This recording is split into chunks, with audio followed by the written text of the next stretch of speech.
멋진 사나이들의 동행 육군의 어머니 5탄 25살 군 복무로 어떻게 1억을 모았을까? 안녕하세요. 반갑습니다. 군을 사랑하는 장병들의 서포터즈 육군의 어머니 오수정의 인생TV입니다. 오늘은 군 생활을 하면서 25세에 1억을 모아서 나간 전역자의 이야기입니다. 그날 또 부대 요청으로 제가 간부들을 대상을 재테크 교육을 실시하였습니다. 처음에는 간부들이 별 반응이 없다가 왜 돈이 필요한지 실제 사례를 들어가며 투자와 투기의 차이를 설명하고 병 봉급으로 가입한 청약저축을 시작으로 목돈을 마련하여 아파트를 분양받은 사례와 단기하사로 근무하면서 약 1억 원을 모은 사례 등 재테크 방법에 대해서 알려주니 관심을 가지기 시작하였습니다. 이 중에 본부 중대장이라며 중위님이 강연을 듣고 상담을 받고 싶다며 상담을 요청하여 컨설팅을 해주었습니다. 저의 또 다른 직업은 현재 S생명에서 수십 년째 근무하고 있는 FC입니다. 그 당시 중위님의 고정적인 수익과 지출, 특히 새어나가는 돈을 찾아서 어디에 투자를 해야 하는지 방법을 알려주었습니다. 그리고 당장 급하게 하지 말고 여러 방면으로 알아보고 제가 알려준 것들이 미래를 대비하고 돈을 모을 수 있는 방법이라고 생각되면 다시 연락을 주거나 금융회사에 문의해서 해보라고 알려주었죠. 한 달이 지나 전화가 왔습니다. 상담을 다시 받고 싶다면서 연락이 와서 설계를 해주었습니다. 이것이 인연이 되어 연락을 계속하고 있으며 10여 년이 지난 지금 중위님은 진급을 하여 군생활을 계속하고 있고 군대 동기생이나 사회 친구들보다 훨씬 풍요로우며 미래에 대한 걱정이 없다면서 오늘 하루하루가 행복하다고 합니다. 이 이야기의 시작은 이렇습니다. 5년 전 어느 날 중위님으로부터 전화가 왔습니다. 중위에서 진급을 하여 대위를 달았다면서 은근히 자랑하는 듯 하였습니다. 그리고는 병사들의 인성교육을 부탁하였습니다. 병사들이 필요한 곳이 있으면 저는 언제든지 어느 곳이든 가서 강연을 해주리라 마음먹고 시작하였으므로 그분의 요청으로 부대에 가서 강연을 해주었습니다. 그리고 한 달이 지난 시점에 다시 전화가 왔습니다.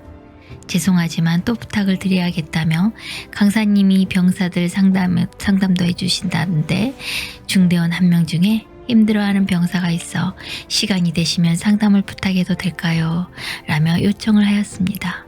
저는 당연히 가능하죠 라며 약속을 정하였습니다.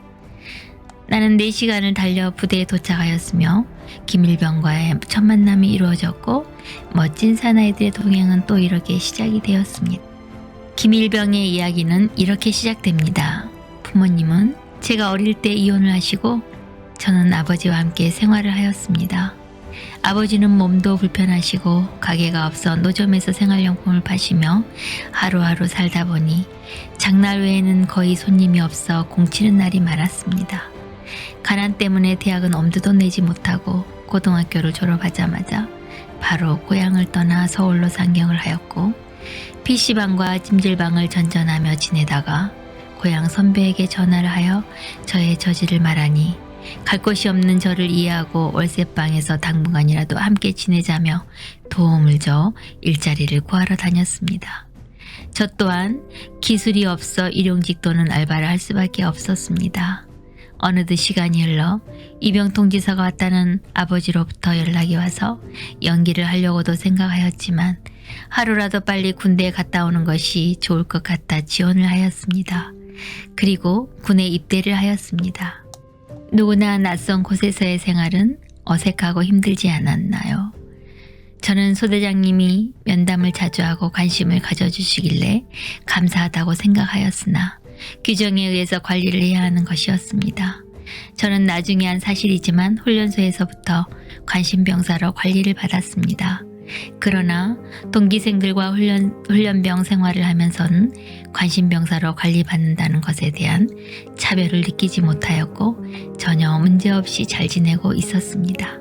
단지 소대장님과 면담을 하면서 가난에 대한 부정과 어릴 적 생활을 비관하며 안 좋은 생각을 하게 되었고 친구들과 어울리지 못하고 왕따를 당하듯이 학교 생활을 보냈다고 털어놓았습니다.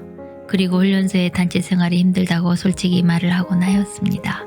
그래도 훈련소에서는 그저 눈치 없이 보낼만 하였습니다. 하지만 자대 전입 후 저는 다른 인원들과 관리를 다르게 받는다는 사실을 깨닫게 되었습니다.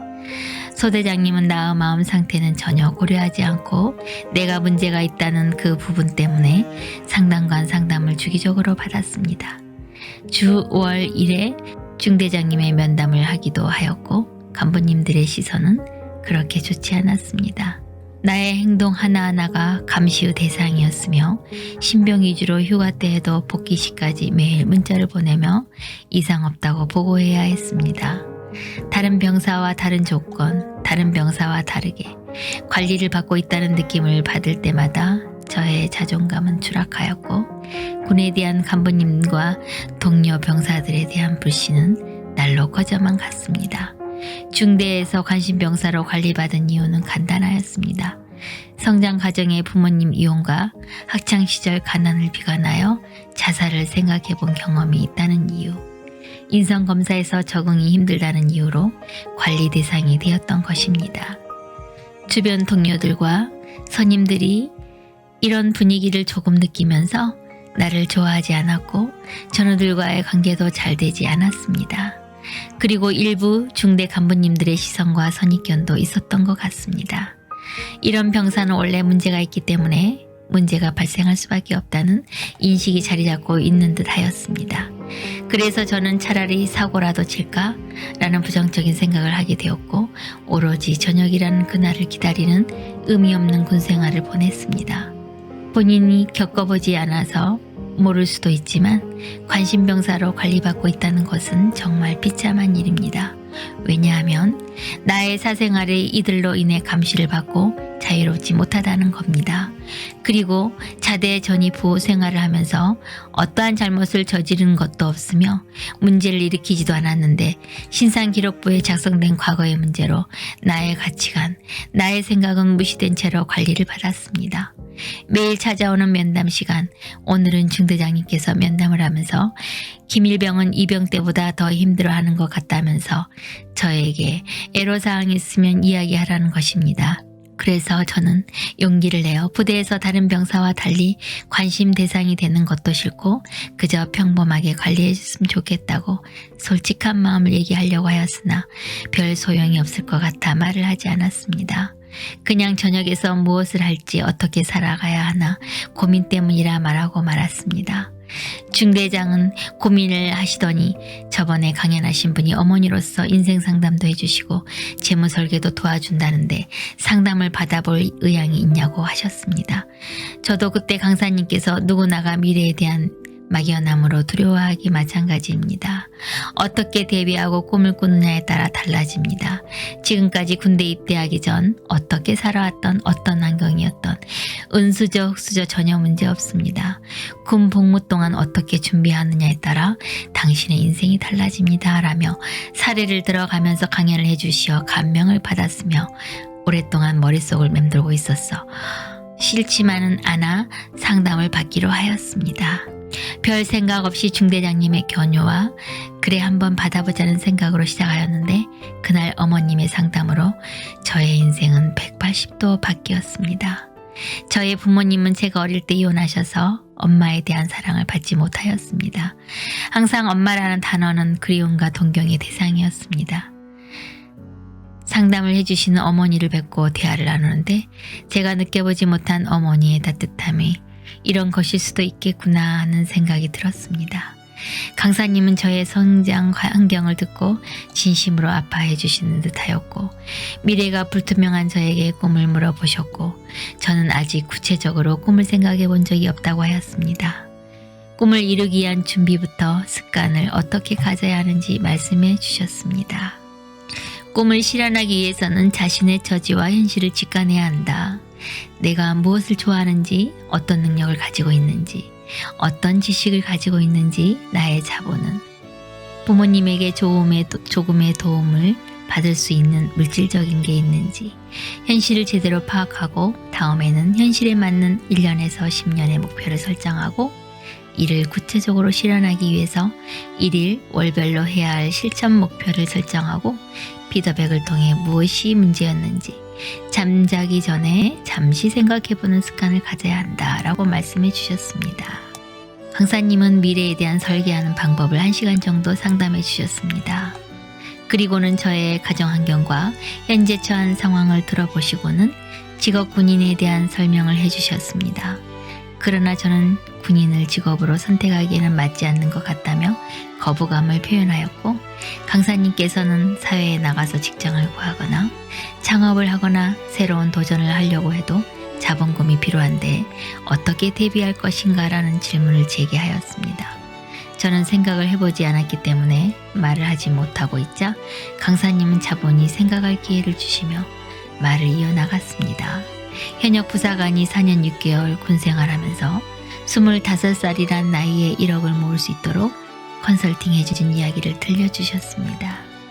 저와 같은 처지에서 고등학교를 졸업하고 군에 입대하여 병사생활 6개월 후에 현역 부사관에 지원하여 합격하였으며 하사 봉급은 세금을 공제하고 120만 원 정도였으며 120만 원을 4년 6개월 적금을 들어보니 이자 포함하여 6,800만 원 모이게 되었고 보너스인 정근수당, 명절비, 연가, 보상비, 성과 상여금 등 1년에 300만 원 정도 해서 4년 동안 1,200만 원을 모았으며 호봉이 오르면서 10만 원씩 추가하여 360만 원 모으도록 현실 가능한 컨설팅을 해주었다고 하며 저녁 시 퇴직금과 용돈으로 관리했던 통장에서도 전략을 하다 보니 몇백만 원의 잔고가 쌓였으며 이런 것을 다 포함하니 1억 원이라는 돈을 모았다고 합니다.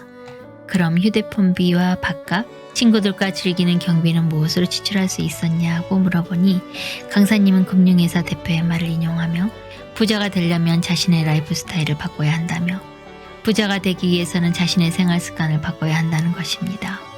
그러시면서 강사님은 생활비는 식비와 전투수당, 초과 근무수당 등 별도로 지급되는 것으로 별도의 생활비 통장을 만들어 사용하도록 하고 식비는 부대 식당에서 식사할 경우 아침과 저녁은 2,500원이고 점심은 3,000원 정도이니 문제가 없으며 휴대폰 요금 최소 요금으로 하도록 하고 젊기 때문에 친구들과 만날 때 무심코 낭비되는 것이 없도록 의식을 가지고 불필요하게 돈을 사용하지 않으면 충분하다고 하였습니다. 그리고 돈을 모으기 위해 마음 자세도 중요한데 내가 왜 돈이 필요한가? 종잣돈을 모아서 무엇에 투자할 것인가? 1억이라는 돈으로 시작하는 나의 미래는 어떻게 변했는지 상상하면서 절실함이 있으면 새는 돈을 막을 수 있고 기본적인 의식주로도 생활을 참을 수 있다고 하며 절실함과 간절함을 가지고 현실을 직시하면 누구나 모을 수 있다고 하였습니다. 종잣돈을 마련하기 위해서는 돈을 얼마나 버느냐가 중요한 것이 아니라 얼마나 전략할 수 있느냐가 더 중요하다. 소비의 패턴을 바꿔야 한다고 말씀하셨습니다. 또한 병사 생활을 하더라도 의무복무 21개월은 반드시 해야 하는데 현역 부사관 4년 6개월 중에 21개월을 빼면 2년 9개월 더 복무하는 것뿐이며 오히려 자유롭게 출퇴근하며 자유시간을 가지면서 자기개발할 수 있는 시간도 주어지고 너무나 많은 혜택을 받을 수 있다며 차근차근 말씀해 주시는데 서서히 저도 모르게 몰입하게 되었고 관심을 가지게 되었습니다. 2시간 30분 정도 상담을 하였는데 시간은 생각보다 빨리 지나갔으며 어느덧 상담이 끝날 때쯤 저는 부사관을 지원해야겠다는 군생활의 목표를 설정하게 되었습니다. 물론 돈도 돈이었지만 간부로 군생활 해보고 싶다는 마음이 들기도 하였습니다. 그날 강사님은 저에게 삶의 희망과 군생활의 의욕과 의지라는 신선한 바람을 불어주셨으며 저의 군생활이 새롭게 시작되었습니다. 군생활의 목표가 생기고 인생의 목표가 생기다 보니 그 누구보다 열심히 적극적으로 임무를 수행하였고 군생활 처음으로 훈련 유공으로 포상휴가를 받기도 하였습니다. 또한 평소 생각만 하고 있었던 부사관 지원이라는 꿈에 도전할 수 있는 시발점이 되기도 하였습니다. 소대장님과 중대장님은 변화하고 노력하는 저를 인정해 주셨고 덕분에 자신감과 자존감이 나날이 향상됨을 저 스스로 느낄 수 있었습니다. 그리고 주변 동료들에게도 적극적으로 다가가니 친하게 지낼 수 있었습니다. 또한 시간이 지나 관심병사라는 등급이 하향되었고 드디어 관심병사라는 꼬리표를 떼게 되었습니다. 그리고 부소대장님께 부사관 지원을 하고 싶다고 미리 말씀드리니 본인도 병생활을 하면서 현역 부사관에 도전하여 이 자리에 왔다며 할 수 있다는 용기와 물신양면으로 많은 도움을 주셨습니다. 나 자신의 군생활 목표인 현역 부사관을 지원하게 되었고 필기 및 실기 시험과 면접을 통과하여 부사관 학교로 가서 약 3개월의 부사관 후보생 교육을 거쳐서 하사로 인간하였습니다. 저는 지금 중사로 진급하여 군생활을 계속하고 있으며 장기가 되지 않으면 사회에 나가서 창업을 할 수 있는 준비도 하고 있습니다. 부사관 4년 6개월이라는 군생활에 종지부를 찍더라도 후회는 없으며 저 역시 25살이라는 나이에 1억이라는 목돈으로 새로운 세계에서 또다시 도전을 해보려고 합니다. 저에게는 젊음과 혼자 힘으로 모은 창업 자금이 있으니 든든합니다. 그리고 지금 돌이켜보면 그 당시 저를 믿고 지지해주신 소대장님과 중대장님 그리고 육군의 어머니신 오수정 강사님께 진심으로 감사드립니다. 끝으로 병사에서 현역 부사관으로 복무하고 있는 김중사는 나와 같은 처지에 있는 병사들에게 군생활하면서 꿈을 가지고 조그마한 변화와 당신의 미래를 바꿀 수 있다면 지금 당장 실천해보라고 당부해주고 싶다고 하였습니다. 누구나가 미래에 대한 막연함으로 두려워하기는 마찬가지입니다. 어떻게 대비하고 꿈을 꾸느냐에 따라 달라지죠. 지금까지 어떻게 살아왔던 어떤 환경이었던 은수저 수저와는 전혀 관계없습니다. 군 복무 18개월 동안 어떻게 준비하느냐에 따라 인생이 달라집니다. 기대하세요. 이 또한 실화를 바탕으로 알려드리겠습니다. 지금부터는 여러분들께 궁금해하시는 질문에 대해서 몇 가지 알려드리는 시간을 갖도록 하겠습니다. 부사관 지원 방법에 대해서 알려주세요.